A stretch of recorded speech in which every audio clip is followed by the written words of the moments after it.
On the 17th of May, 1943, Flight Lieutenant Tony Hill hunched over his desk at RAF Medmenham, squinting at an aerial photograph that would alter the course of the war.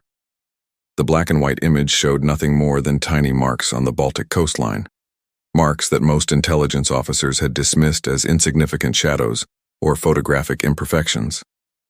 But Hill possessed something his colleagues lacked, an obsessive attention to detail that bordered on madness. The photograph captured a remote stretch of German territory near Peenemünde, a place nobody in British intelligence had considered particularly important. Hill had been examining reconnaissance images for months, comparing them with mathematical precision, measuring every pixel-sized object against standard reference points. What he discovered that spring morning made his hands tremble. The tiny cylindrical shapes arranged on the launching pads were not supply containers or water towers as previously assumed. They were something far more sinister. Hill's discovery came at a moment when Britain faced an existential threat from an enemy they could not see. Throughout the spring of 1943, British intelligence had intercepted scattered reports from the European resistance networks, whispered rumors of German Vergeltungswaffen, revenge weapons designed to rain destruction upon London without warning. Prime Minister Winston Churchill had received these reports with growing alarm, but without concrete evidence. The War Cabinet remained divided on how to respond. The young flight lieutenant rushed his findings to Wing Commander Douglas Kendall, head of the Photographic Interpretation Unit. Kendall studied the images with practiced skepticism. After 15 minutes of silent examination, he picked up the telephone and connected directly to the Air Ministry in London. According to records maintained at the Imperial War Museum, this single phone call initiated what would become Operation Crossbow, one of the most critical bombing campaigns of World War II. What Hill had identified were V-2 rockets, revolutionary weapons that flew at speeds exceeding 3,000 miles per hour, making them impossible to intercept with existing technology. These weapons represented Adolf Hitler's desperate gamble to reverse Germany's deteriorating military position. If allowed to become operational, they could strike London with devastating accuracy, killing thousands and potentially forcing Britain to negotiate surrender. The challenge facing RAF Bomber Command was unprecedented. Traditional military doctrine dictated striking obvious targets: factories, rail yards, troop concentrations. But the V-2 production network operated differently from conventional weapons manufacturing. The rockets were assembled in scattered facilities across occupied Europe, using a supply chain so complex that bombing one or two sites would accomplish nothing. Intelligence estimates suggested that destroying Germany's revenge weapon capability would require a coordinated campaign against dozens of seemingly unrelated targets, many of which appeared militarily insignificant. Air Chief Marshal Arthur Harris, commander of RAF Bomber Command, listened to the intelligence briefing with characteristic impatience. Harris had built his reputation on strategic bombing campaigns against German industrial cities, operations designed to break enemy morale through overwhelming force.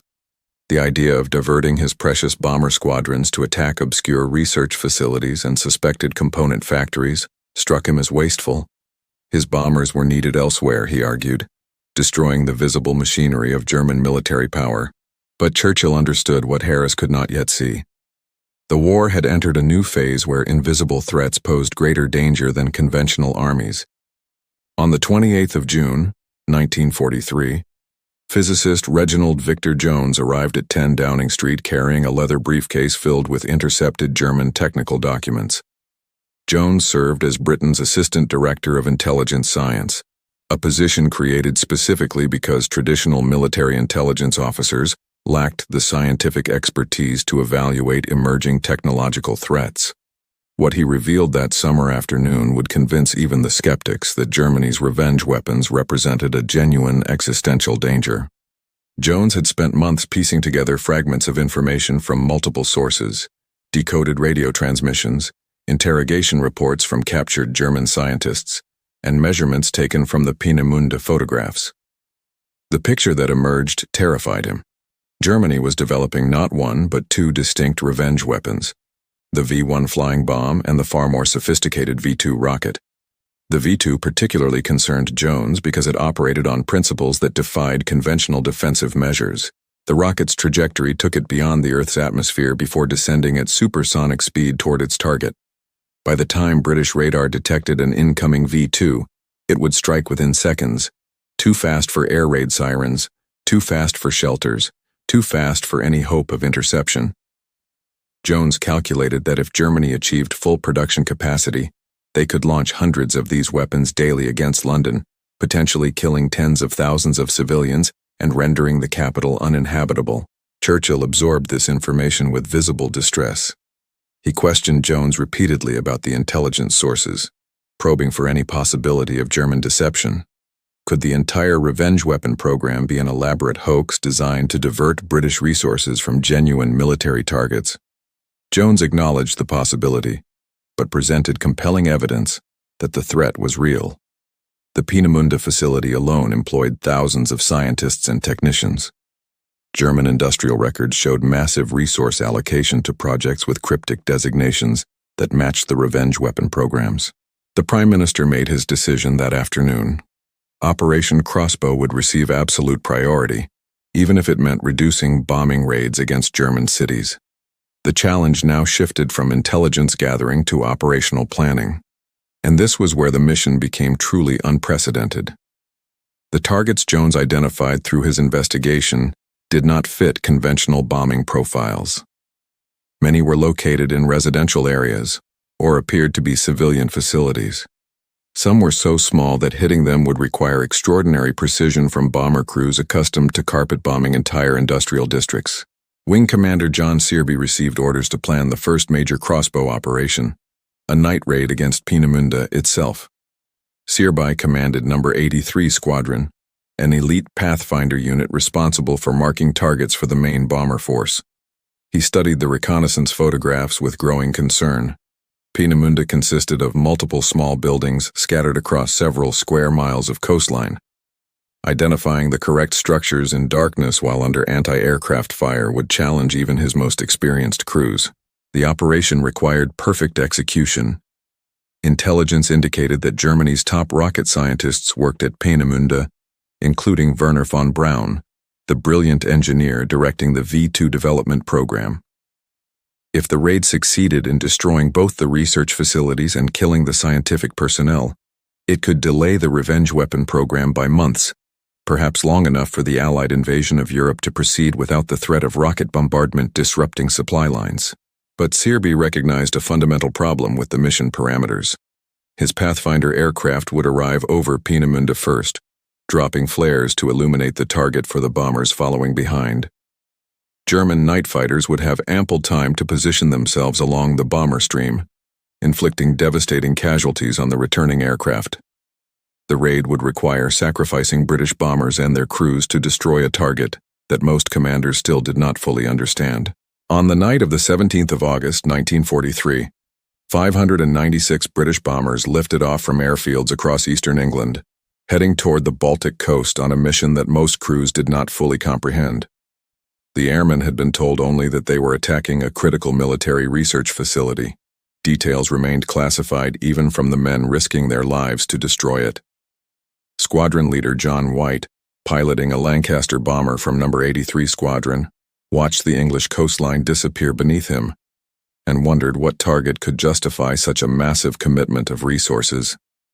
The bomber stream flew north over the North Sea before turning east toward Germany, a routing designed to confuse enemy radar operators about the raid's ultimate destination. German night fighter controllers initially assumed the British force was heading toward Berlin, the most frequent target for RAF strategic bombing campaigns. This miscalculation would prove critical. By the time German commanders realized the bombers were actually targeting Peenemünde, precious minutes had been lost, minutes that would save British lives and doom Germany's revenge weapon program.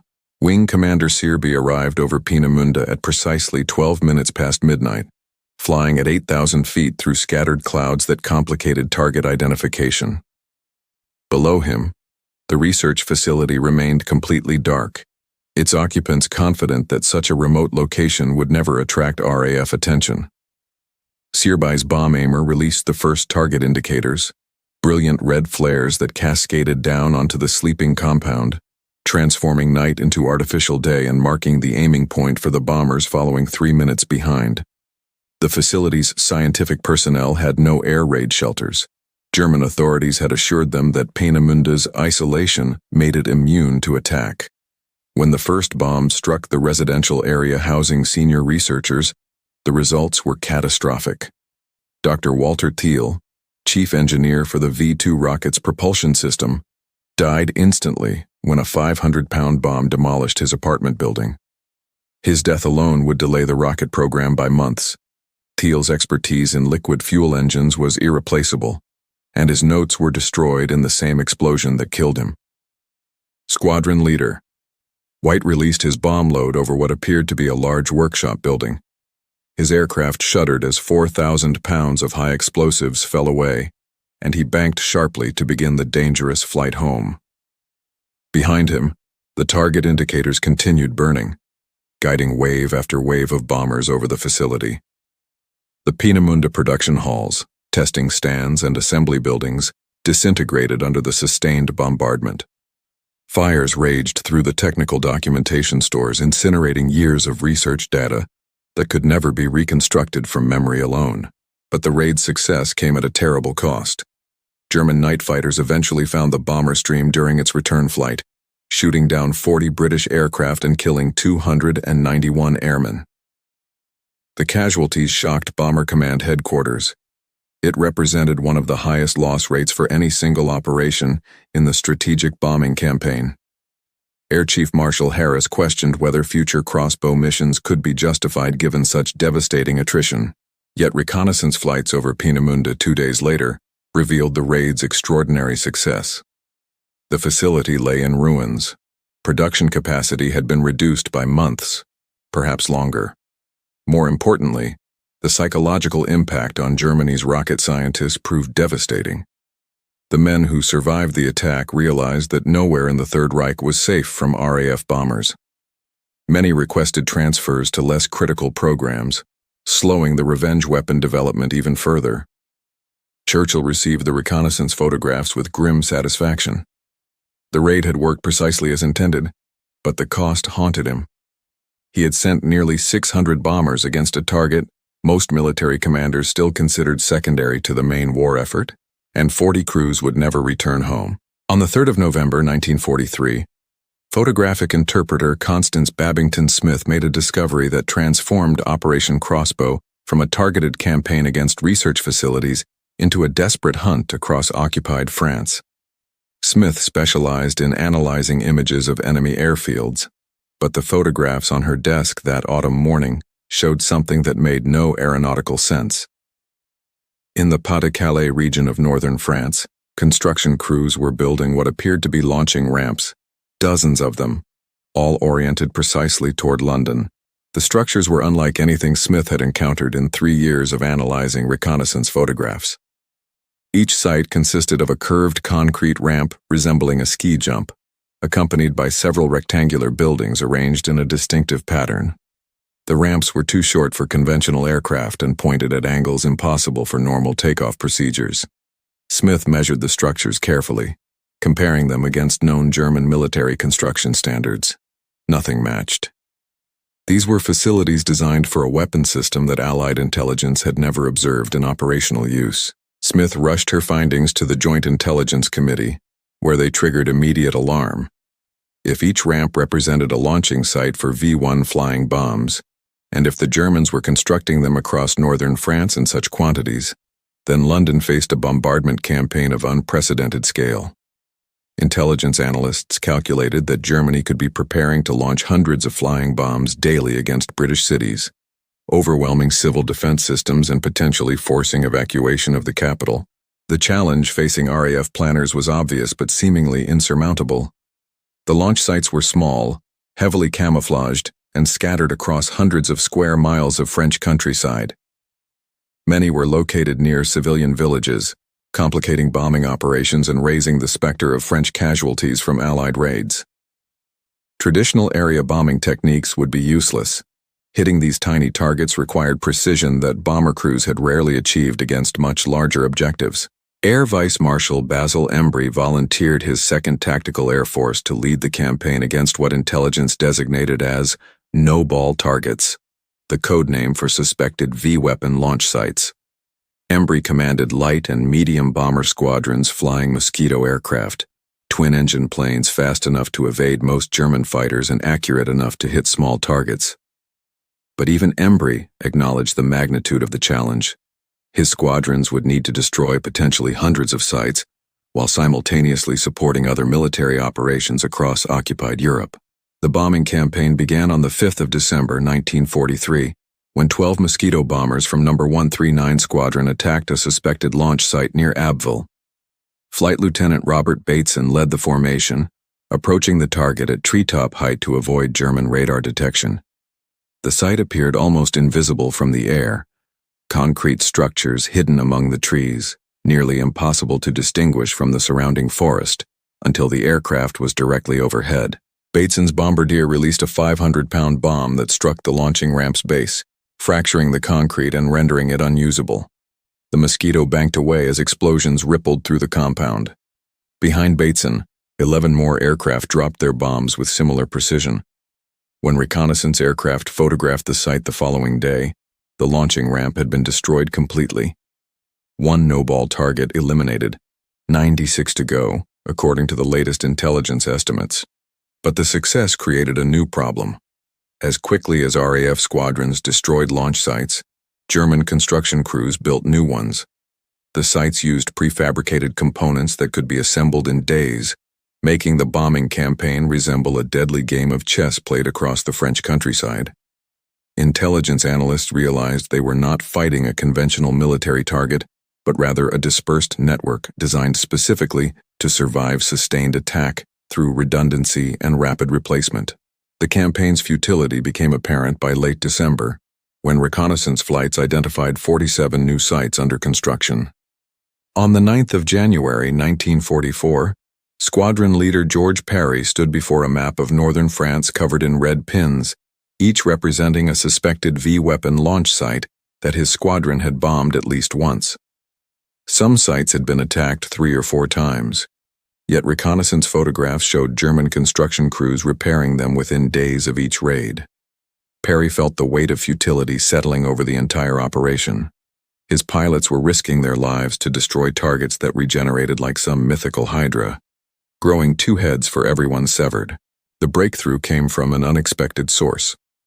2nd Lieutenant Michael Hollard, a French resistance operative working with British intelligence, had been surveying the no-ball sites from ground level, sketching their layouts and photographing components when German guards were absent. Hollard noticed something that aerial reconnaissance had missed. The launch sites themselves were decoys for a more elaborate supply network. Each site required constant deliveries of liquid oxygen, hydrogen peroxide, and compressed air, chemicals necessary to fuel and launch the V-1 flying bombs. Hollard's reports reached London through the intelligence networks that operated across occupied France, and they landed on the desk of Dr. Reginald Victor Jones, who immediately grasped their significance. The launch sites were indeed important, but destroying them accomplished nothing if the supply infrastructure remained intact. Jones proposed a radical shift in bombing strategy. Stop attacking the obvious targets and start hitting the invisible ones. Target the chemical plants producing rocket fuel. Target the rail junctions moving components. Target the storage depots holding compressed gases. Make it impossible for Germany to operate the launch sites even if the physical structures remained standing.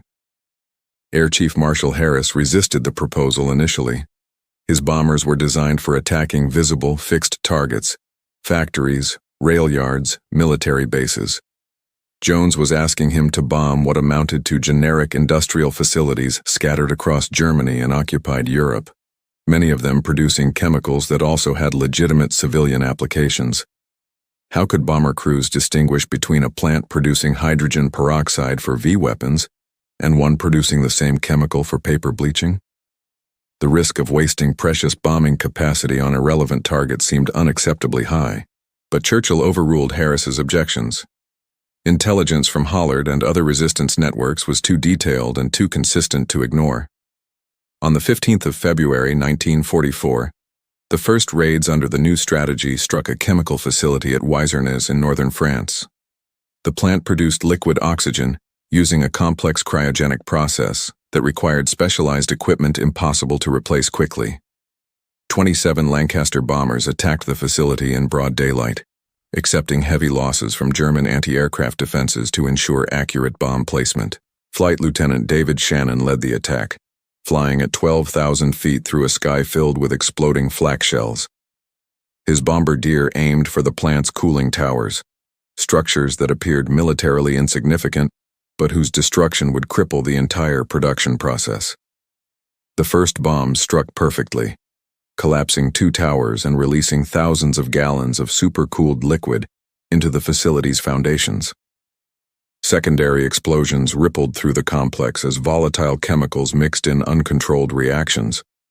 The plant became a raging inferno that burned for 3 days, destroying equipment worth millions of Reichsmarks. Reconnaissance flights confirmed what Jones had predicted. Destroying the Wizernes plant affected multiple launch sites simultaneously. Without liquid oxygen, the Germans could not fuel their V-1 flying bombs. Launch sites across the Pas-de-Calais region sat idle, their concrete ramps intact but useless. The RAF had achieved through indirect attack what months of bombing the launch sites themselves had failed to accomplish. The success validated a strategy that seemed counterintuitive to traditional military thinking. Sometimes the most effective way to destroy a weapon system was not to attack the weapon itself, but to sever the invisible threads connecting it to its supporting infrastructure. Over the following months, Operation Crossbow evolved into a campaign targeting the industrial ecosystem supporting Germany's revenge weapons, a campaign that required intimate knowledge of chemical engineering, logistics, and industrial production methods rather than conventional military intelligence. This context regarding the strategic shift is documented in historical records maintained by the National Archives at Kew, particularly in files related to Operation Crossbow and the Combined Intelligence Committee's assessment of V-weapon countermeasures during early 1944. On the 27th of March, 1944, Wing Commander Leonard Cheshire circled above a massive concrete structure near Watton in northern France, trying to comprehend what he was observing. The building was colossal, larger than any military installation he had bombed during 4 years of war. Its walls appeared to be reinforced concrete at least 16 feet thick, making it effectively immune to conventional bombs. Intelligence had identified this as a V-2 rocket assembly bunker, and Cheshire's orders were to destroy it. He had no idea how. The Watton bunker represented Germany's solution to the RAF's successful bombing campaign against dispersed launch sites. If small exposed facilities were vulnerable to attack, the Germans reasoned, then massive fortified structures would be invulnerable. The bunker's design called for a roof constructed from layer upon layer of reinforced concrete, thick enough to withstand even the heaviest bombs in the British arsenal. Once completed, it could house V-2 rocket assembly operations safely underground, protected from aerial bombardment. Cheshire commanded No. 617 Squadron, equipped with Lancaster bombers modified to carry tallboy bombs, 5-ton penetrating weapons designed by engineer Barnes Wallace specifically to destroy hardened targets. The tallboy did not rely on blast effects alone. It was designed to penetrate deep into the earth beside a structure before exploding, creating earthquake-like tremors that would crack foundations and collapse walls through ground shock rather than direct impact. The raid commenced at 1400 hours on the 27th of March. Cheshire descended to low altitude, marking the bunker with red target indicators despite intense anti-aircraft fire that filled the air around his Lancaster with deadly metal fragments. Behind him, 16 more Lancasters approached at 20,000 feet, each carrying a single tallboy bomb. The bombardiers aimed not at the bunker itself, but at the ground immediately surrounding it, following Wallace's instructions to create a ring of seismic disturbances that would undermine the structure's foundations. Flight Lieutenant John Edward released his tallboy from 20,000 feet, watching it fall away in a perfectly vertical trajectory. The bomb accelerated past the speed of sound before striking the earth 50 feet from the bunker's northwest corner. The subsequent explosion registered on seismographs across northern France. A tremendous shockwave that rippled through the ground like a stone dropped into a pond. The bunker's walls cracked vertically, as the foundation shifted, and one corner section collapsed into the crater created by the bomb's underground detonation. 15 more tall boys followed over the next 20 minutes, each one precisely placed to maximize cumulative seismic damage. By the time the raid concluded, the Watton bunker looked like a giant had stomped on it repeatedly. Massive cracks ran through walls that had been designed to withstand anything short of a direct nuclear blast. The roof, still under construction, had partially collapsed into the assembly areas below. Most critically, the ground shock had destroyed precision machinery already installed inside the bunker, equipment that took months to manufacture and could not be easily replaced. German engineers surveyed the damage and concluded that repairing the Watton bunker would take longer than building a new facility elsewhere. The project was abandoned, and the massive concrete shell remained as a monument to the limits of fortification when faced with weapons specifically designed to defeat them. For the Allies, the raid demonstrated that even Germany's most ambitious efforts to protect their revenge weapon program could be overcome through innovative tactics and specialized weaponry. But the victory came with a sobering realization. Intelligence reports indicated that Germany was constructing multiple bunkers across northern France, each one designed to house different aspects of the V-weapon program. The Watton raid proved that these structures could be destroyed, but it also revealed how resource-intensive such attacks would be. Each bunker required multiple raids using expensive, specialized bombs that were in limited supply. The war had become a race between German construction crews and Allied bombing capacity. Air Marshal Arthur Tedder, deputy commander of Allied expeditionary forces, studied the reconnaissance photographs from Watton and made a calculation that would influence strategy for the remainder of the war. The Allies could not possibly destroy every bunker Germany might construct, nor could they bomb every launch site or chemical plant supporting the revenge weapon program. The only certain way to eliminate the V-weapon threat was to capture the launching areas themselves through ground invasion. On the 13th of June, 1944, 1 week after Allied forces landed on the beaches of Normandy, the nightmare that British intelligence had dreaded for 2 years finally materialized. At 04:18 hours, a strange buzzing sound echoed across London's eastern suburbs, a mechanical drone unlike any aircraft engine Londoners had heard before. Air raid wardens looked up to see a small, pilotless aircraft flying overhead, trailing flame from its tail. 40 seconds later, the engine stopped abruptly, and the craft plunged downward into a residential street in Bethnal Green, exploding on impact and destroying several houses. The V-1 flying bomb campaign had begun. Over the following hours, 9 more flying bombs struck London and surrounding areas, killing 6 people and injuring dozens more. These first attacks were tentative, almost experimental, as German launch crews calibrated their equipment and refined their aim. But intelligence analysts recognized immediately that this was merely the prelude to a sustained bombardment that could transform London into a killing zone. By the 16th of June, the attack rate had increased to 73 flying bombs in a single day. The weapons arrived without warning, their distinctive buzzing sound giving civilians only seconds to take cover before the engine cut out and the bomb fell. The psychological impact exceeded even the physical destruction. Londoners had endured the Blitz of 1940 to 1941, but those attacks involved piloted aircraft that could be heard approaching, giving time for warnings and shelter. The flying bombs offered no such mercy. They arrived randomly, day and night, targeting nothing specifically but killing indiscriminately. Prime Minister Churchill convened an emergency meeting of the War Cabinet to assess the crisis. Air Marshal Roderick Hill, commander of Air Defence of Great Britain, presented a grim analysis. The RAF could intercept some flying bombs using the fastest fighters available, Hawker Tempests and modified Spitfires, but the weapons flew at speeds approaching 400 miles per hour and at altitudes where interception was difficult. Anti-aircraft guns could shoot down some bombs, but their success rate was only 13% initially, and they risked killing civilians with falling shells. The solution required the same precision thinking that had characterized Operation Crossbow from its beginning. Instead of trying to stop every flying bomb after launch, the Allies needed to eliminate the launching capability itself. This meant accelerating the ground campaign in France to overrun the Pas-de-Calais region, where most launch sites were concentrated. General Dwight Eisenhower, Supreme Commander of Allied Expeditionary Forces, received urgent instructions to prioritize capturing the launching areas, even if it meant diverting resources from other military objectives. Squadron leader Joseph Barry commanded a Hawker Tempest squadron stationed at Newchurch in Kent, directly in the path of incoming flying bombs. His pilots flew continuous patrols over the English Channel, trying to intercept the weapons before they reached populated areas. Barry described the experience as hunting mechanical demons. The flying bombs showed no evasion tactics, no variation in their flight paths, making them paradoxically difficult to shoot down because pilots had no way to predict their movements.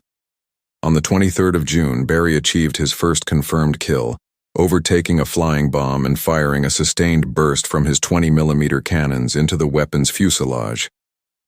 The bomb exploded spectacularly, so close that Barry's aircraft was thrown sideways by the blast wave. He recovered control and returned to base, shaken but determined.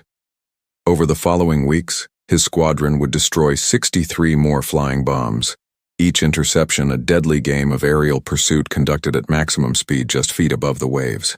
Meanwhile, the strategic bombing campaign continued targeting the infrastructure supporting the flying bomb operations. Bomber Command struck storage depots, rail connections, and suspected reserve launch sites across northern France and Belgium. The raids reduced the attack rate gradually, but flying bombs continued to fall on London throughout July and August of 1944. By the end of August, when Allied ground forces finally overran the last launch sites in the Pas-de-Calais, more than 9521 flying bombs had been launched against Britain, killing 6,184 civilians and seriously injuring nearly 18,000 more. The campaign demonstrated both the success and limitations of Operation Crossbow. On the 8th of September 1944, at precisely 1843 hours, a massive explosion shattered the evening calm in Chiswick, West London. The blast killed 3 people instantly, demolishing several houses and leaving a crater 30 feet across. What made the explosion truly terrifying was that it occurred without warning. No air raid siren, no approaching aircraft sound, no distinctive buzz of a flying bomb engine. One moment, the street was peaceful. The next, it was a scene of devastation. 17 seconds earlier, a V-2 rocket had been launched from a mobile platform near The Hague in the Netherlands, 300 kilometers distant. The rocket climbed to an altitude of 88 kilometers, reaching the edge of space before arcing downward toward London at a speed of 3,500 miles per hour. It struck the ground faster than sound itself traveled, meaning the explosion arrived before any acoustic warning. For civilians, this was the ultimate nightmare, a weapon that provided no opportunity for shelter, no chance of survival if you happened to be in its impact zone. Churchill received news of the Chiswick explosion with a sense of despair he had not felt since the darkest days of 1940. The flying bomb campaign had been terrible, but at least those weapons could be intercepted or shot down. The V-2 rocket was unstoppable by any defensive measure available to Allied forces. Every rocket launched would reach its target. The only way to end the bombardment was to capture the launching areas or win the war itself. Air Commodore Colin Grierson, Deputy Director of Intelligence at the Air Ministry, initiated an urgent investigation into the V-2 launching network. The rockets were fired from mobile platforms, trucks equipped with hydraulic systems that erected the rocket vertically, fueled it, and launched it within hours before moving to a new location. This mobility made the launchers nearly impossible to attack. By the time reconnaissance aircraft photographed a suspected launching site, the launcher had moved elsewhere. The strategic response fell back on the principles that had guided Operation Crossbow since 1943. Attack the infrastructure, not the weapon. Intelligence analysts identified the critical bottleneck: liquid oxygen. Each V-2 rocket required 5 tons of liquid oxygen as an oxidizer for its alcohol-based fuel. Liquid oxygen could only be produced at specialized plants using cryogenic equipment. If those plants could be destroyed or captured, the rocket campaign would end regardless of how many mobile launchers Germany possessed. On the 12th of October, 1944, 360 Lancaster bombers struck a liquid oxygen production facility at Pölitz in eastern Germany. Wing Commander James Tate led the raid, navigating through heavy cloud cover and fierce anti-aircraft fire to mark the target accurately. The bombing was devastating. The plant's cryogenic towers collapsed, storage tanks ruptured, and critical distillation equipment was destroyed beyond repair. Production capacity dropped by 80% overnight. But the V2 campaign continued. German chemists improvised alternative production methods using smaller plants scattered across occupied territory. The rockets kept falling on London and Antwerp, the Belgian port city that had become the primary supply base for Allied armies advancing into Germany. Between September 1944 and March 1945, more than 3,000 V2 rockets were launched, killing an estimated 9,000 people and causing immense destruction across southern England and Belgium. Flight Lieutenant James Robertson, assigned to the Royal Observer Corps, spent his days trying to plot V2 impact patterns, searching for any predictability that might allow warnings to be issued or defenses to be positioned. He found none. The rockets fell randomly, their aim depending on wind conditions, fuel mixture variations, and gyroscope calibration, factors that produced different results with each launch. Some rockets landed within 200 yards of their intended targets. Others missed by 10 miles. The randomness made the bombardment psychologically devastating, even when casualty rates were lower than during the Blitz. The war had entered its final phase, but the V2 campaign demonstrated how technological innovation could extend a conflict even when conventional military defeat was inevitable. Germany had lost the war strategically by mid-1944. But the revenge weapons allowed Hitler to continue inflicting casualties on civilian populations months after any hope of German victory had vanished. On the 27th of March 1945, Allied forces crossed the Rhine River in force, penetrating into the German heartland and overrunning the last remaining territory from which V2 rockets could reach Britain. The final rocket fell on London on the 27th of March, striking a residential area in Orpington and killing one person. After 7 months of terror, the bombardment ended not because the Allies had developed a defense against the rockets, but because they had captured the ground from which they were launched. Looking back across 2 years of Operation Crossbow, military historians would puzzle over a campaign that defied conventional strategic thinking.